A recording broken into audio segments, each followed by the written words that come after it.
लोग जिस डिडक्शन के बारे में बात करेंगे वो है मेडिकल से रिलेटेड। जैसे हम अपने हेल्थ के लिए इंश्योरेंस कराते हैं तो हेल्थ इंश्योरेंस बोलते हैं। उसका जो भी पेमेंट हम करते हैं उसकी डिडक्शन हम मांगते हैं, तो उसका डिडक्शन कहाँ पाएंगे उसके बारे में अभी बताते हैं। ऐसे ही हमारे फैमिली में कोई पर्सन है जो डिसेबल है, वो चाहे हम, हमारी वाइफ, हमारे बच्चे, हमारे माता पिता या फिर हमारे भाई बहन भी हो सकते हैं। इनमें से कोई भी अगर डिसेबल है तो डिसेबल का मतलब वही विकलांग जिसको आप लोग जानते हैं। अगर कोई ऐसा है तो उस केस में हम उसके ऊपर खर्च करते हैं पैसा, मतलब उसका इलाज कराते हैं, ये सब कराते हैं, तो उसकी भी हम डिडक्शन मांगते हैं तो गवर्नमेंट हमें उसमें भी डिडक्शन देती है। इसी तरीके से हम अपना मेडिकल ट्रीटमेंट कराते हैं कुछ सर्टेन डिसीज़ का, कुछ गवर्नमेंट की स्पेसिफाइड डिसीज है, अगर उन डिसीज़ की हम ट्रीटमेंट कराते हैं, चाहे अपना कराएं चाहे अपने पेरेंट्स का कराएं, तो उसका भी डिडक्शन हमें चाहिए। तो इन सब का डिडक्शन हमें कौन से सेक्शन में मिलेगा और कितने रुपए तक का मिलेगा, उसी के ऊपर अब हम डिस्कस करने वाले हैं।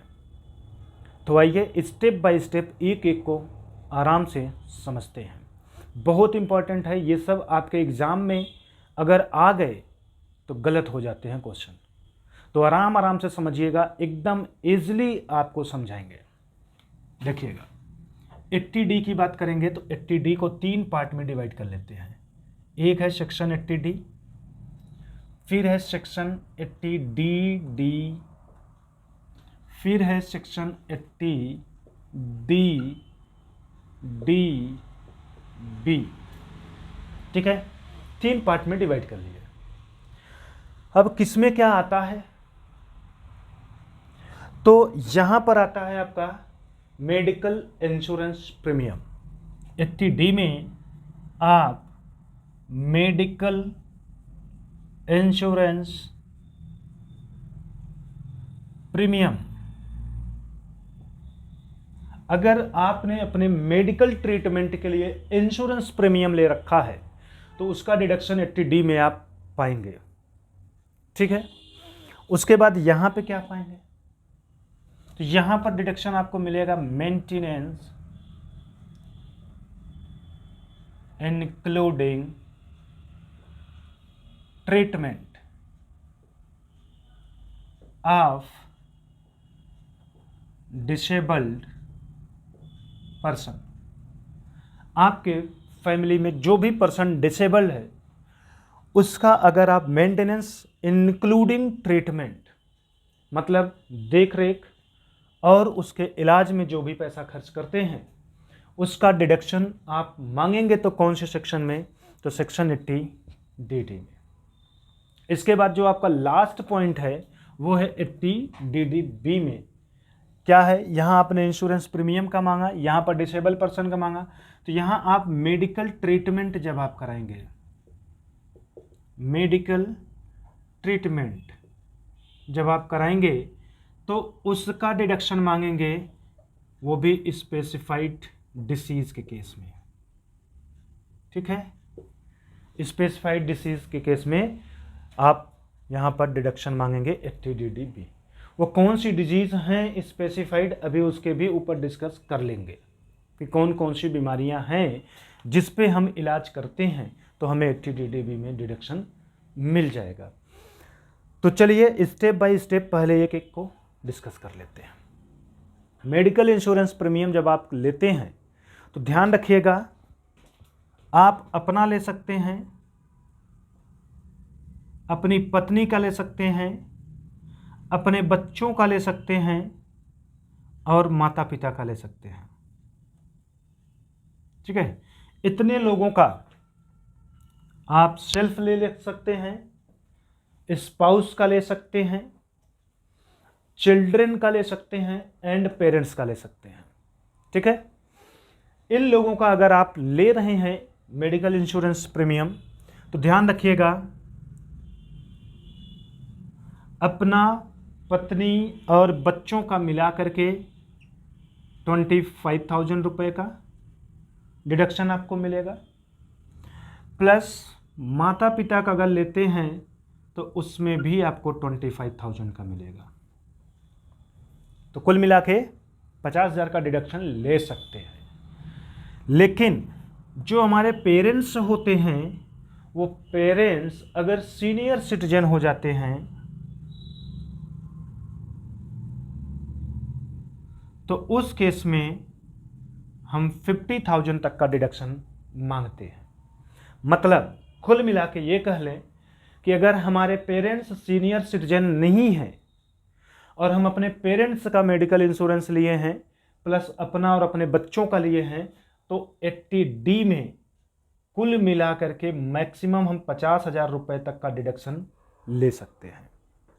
लेकिन अगर हम अपना और अपने बच्चों का 25,000 का लिए प्लस अपने पिता की, माता की, जिसकी भी बात हो, अगर वो सीनियर सिटीजन है तो फिर 50,000 पेरेंट्स का हो जाएगा प्लस 25 आपका, तो इस तरीके से मिला के 75,000 का डिडक्शन 80D में आप मांग लेंगे। ठीक है, तो 75,000 का डिडक्शन मैक्सिमम तब आप पाएंगे जब आपके पेरेंट्स सीनियर सिटीजन हो। अगर आपके पेरेंट्स सीनियर सिटीजन नहीं हैं तो फिर आपको मैक्सिमम डिडक्शन 50,000 मिलेगा। क्लियर हो गया। इसी तरीके से हम हेल्थ चेकअप की बात कर लेते हैं। हेल्थ चेकअप की ध्यान रखिएगा, जो आप मेडिकल इंश्योरेंस प्रीमियम पे करेंगे वो कैश में नहीं होना चाहिए। अगर आप कैश पेमेंट कर देंगे तो आप डिडक्शन के लिए क्लेम नहीं करेंगे। अदर देन कैश हो सकता है, कैश के अलावा आप और कोई मीडियम से पे करें तो कुल मिला के ऐसे कह लीजिए कि आप बैंक से पेमेंट किए हों चेक के थ्रू। ठीक है, अब बात करते हैं हेल्थ चेकअप पे। अगर आप अपना हेल्थ चेकअप कराते हैं रूटीन बेस पे तो उस केस में आपको 5,000 रुपये का डिडक्शन मिलेगा। कितने का? 5,000 के लिए। और इसके लिए ज़रूरी नहीं है कि आप बैंक से ही करें, कैश और चेक दोनों ही मीडियम से आप पेमेंट करते हैं तो भी आप 5,000 का रूटीन चेकअप के लिए एलिजिबल हो जाएंगे। लेकिन ध्यान रखिएगा, ये एडिशनल 5,000 नहीं है, इंक्लूडिंग दिस लिमिट या इंक्लूडिंग दिस लिमिट। ठीक है, या maximum limit of the section 80D की ये इंक्लूडिंग अमाउंट है। मतलब 80D में जो आपको मैक्सिमम डिडक्शन मिलने वाला है उसमें आपको 5,000 का डिडक्शन पाने की परमिशन है, बट हेल्थ चेकअप का हो। और वो हेल्थ चेकअप कैसा होना चाहिए? रूटीन बेसिस पे। जैसे कभी आप चलते रहते हैं, आपको शुगर का चेकअप कराना हो गया या अपना BP का चेकअप कराना हो गया या और कोई चेकअप आपको कराना पड़ गया। जैसे अभी डेंगू खूब चला था तो लोग अपना चेकअप करा रहे थे CBC जा करके, कोई SGPT, SGOT जो भी करा रहे थे, ये सब आपका रूटीन चेकअप पे आता है। उसकी अगर आप जांच कराते हैं तो 5,000 रुपये तक का डिडक्शन आप 80D में मांग सकते हैं, बट एडिशनल 5,000 नहीं, बल्कि इंक्लूडिंग 50,000 या 75 जो भी लिमिट आपकी बनेगी उसमें। ठीक है, एक सबसे इंपॉर्टेंट जो पॉइंट है वो ये है कि जो रूटीन चेकअप है वो रूटीन चेकअप का डिडक्शन हिंदू अनडिवाइडेड फैमिली को एलिजिबल नहीं है, जबकि ये है। ठीक है, मेडिकल इंश्योरेंस प्रीमियम का उन्हें डिडक्शन पाने का राइट है 80D में, लेकिन रूटीन चेकअप जो होता है उसका डिडक्शन हिंदू अनडिवाइडेड फैमिली को नहीं मिलता है।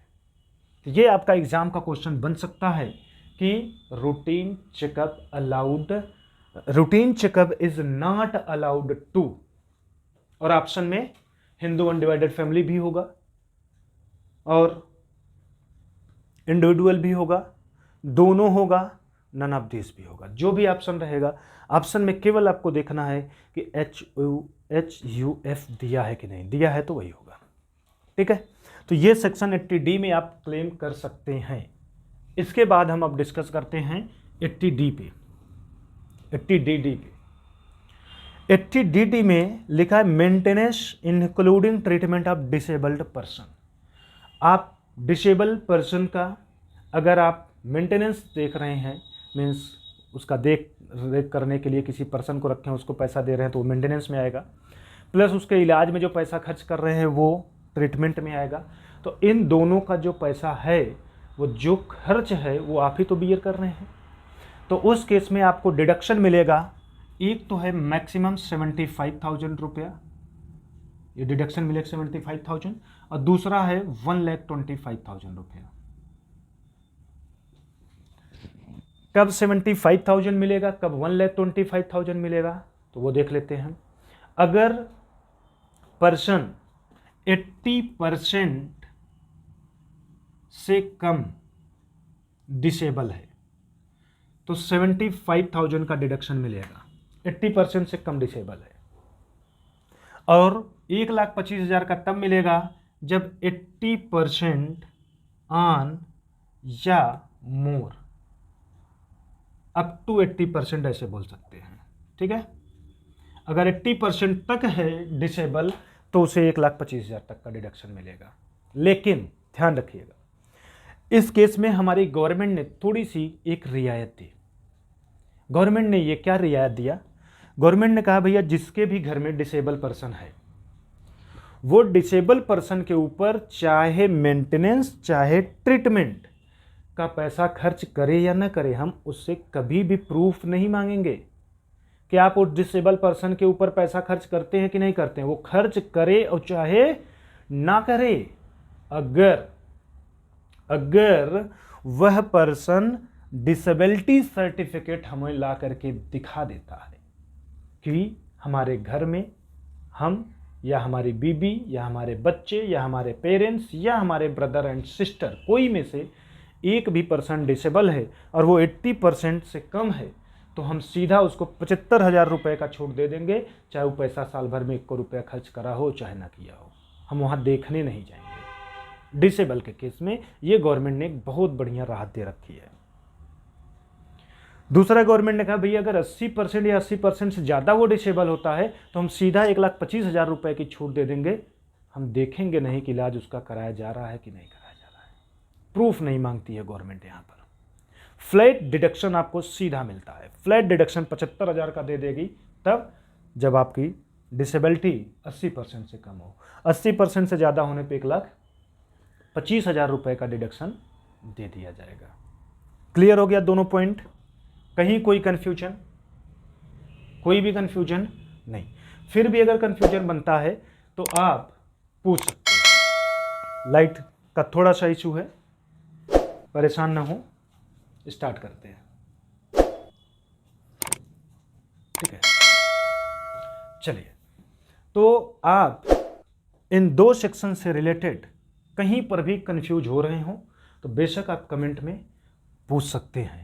लास्ट हमारा पॉइंट है 80DDB, ये क्या है उसके ऊपर भी डिस्कस कर लेते हैं। इसमें लिखा है मेडिकल ट्रीटमेंट स्पेसिफाइड डिसीज़, तो उसको डिस्कस करने से पहले ये हम समय देते हैं कि आप इसे लिख लें, थोड़ा सा मुझे भी स्पेस मिल जाए लिख करके समझाने के लिए, तो फिर उसे भी समझा देते हैं। नोट कर लीजिए।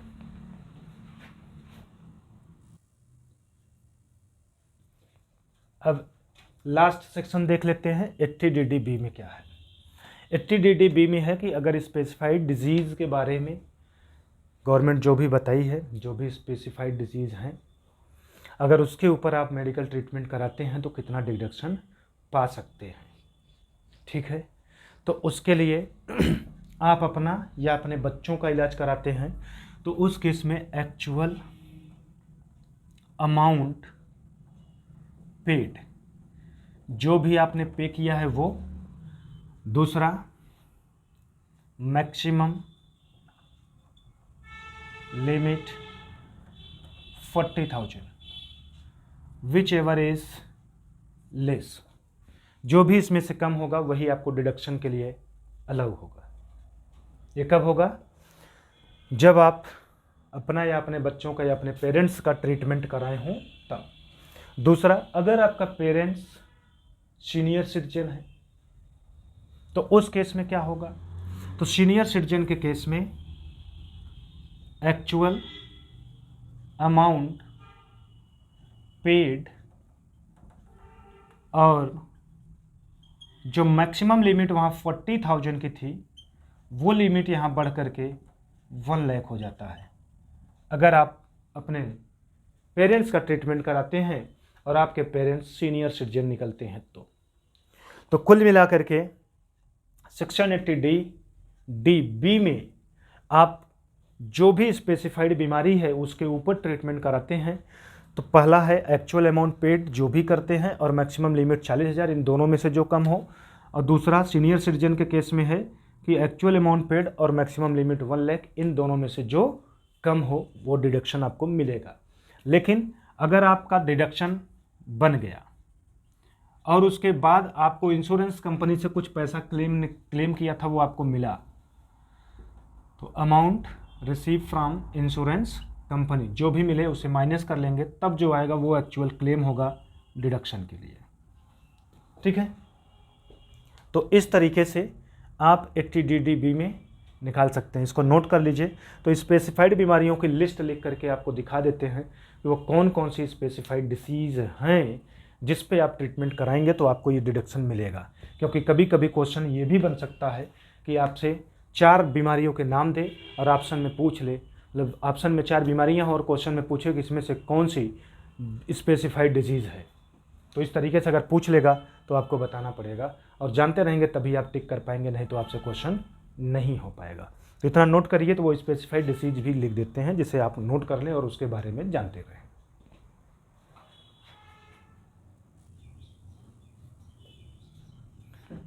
चलिए, तो वो स्पेसिफाइड डिसीज कौन सी है उसकी लिस्ट आपके सामने दे दिया गया है। न्यूरोलॉजिकल डिजीज़ अगर है उसका ट्रीटमेंट कराते हैं तो उसका डिडक्शन आप 80DDB में ले सकते हैं। कैंसर कोई डिजीज़ अगर हुआ है उसका ट्रीटमेंट कराते हैं तो वो भी 80DDB में ले सकते हैं। एड्स से रिलेटेड बीमारी है तो उसका ट्रीटमेंट करा रहे हैं तो 80DDB में ले सकते हैं। क्रोनिक रेनल फेल्योर बीमारी अगर है और इसका इलाज कराते हैं तो इसका भी डिडक्शन आप 80DDB में ले सकते हैं। अब ऊपर के अगर बारे में बात करें तो कैंसर और एड्स से हर कोई वाकिफ़ है, अच्छे से जानता है ये कौन सी बीमारी है। न्यूरोलॉजिकल डिजीज़ के बारे में अगर बात करें तो कुछ लोग को शायद मालूम हो और कुछ लोग को ना मालूम हो। तो न्यूरोलॉजिकल का मतलब होता है मेंटल बीमारी, है ना। दिमाग से रिलेटेड अगर कोई बीमारी है, दिमागी बीमारी है, तो उसका कोई ट्रीटमेंट कराया जा रहा है तो उस पर जो भी पैसे खर्च होंगे उसका डिडक्शन हम 80DDB में ले सकते हैं। अब ऐसे ही क्रोनिक रेनल फेल्योर की बीमारी है। अब ये तो एकदम नया बीमारी का नाम है। तो क्या बीमारी है ये? तो ये बीमारी का मतलब होता है कि किसी के शरीर से ब्लड अगर निकल रहा है और वो ब्लड रुके ना, मतलब उसके ब्लड को थक्का ही ना बने, उसका ब्लड थक्का ना बने। जैसे अभी ऐसे काट दें तो कुछ टाइम देखिए हम लोगों के जिस पार्ट से ब्लड की फ्लोइंग होती है वो बंद हो जाता है, जो ब्लड निकलता है वो कुछ टाइम बाद बंद हो जाता है और देखते हैं एक मोटी सी लेयर ब्लड की बन जाती है जिसकी वजह से खून का निकलना बंद हो जाता है और फिर वो धीरे धीरे घाव सूख जाता है। लेकिन कुछ लोगों को ऐसी बीमारी होती है कि उनका एक बार अगर कट जाए तो फिर ब्लड का निकलना ही नहीं बंद होता है। तो ऐसे केस में उस पर्सन का सोचिए क्या हाल होगा। तो वो भी एक बीमारी होती है, उस बीमारी का नाम है क्रोनिक रेनल फेलियर।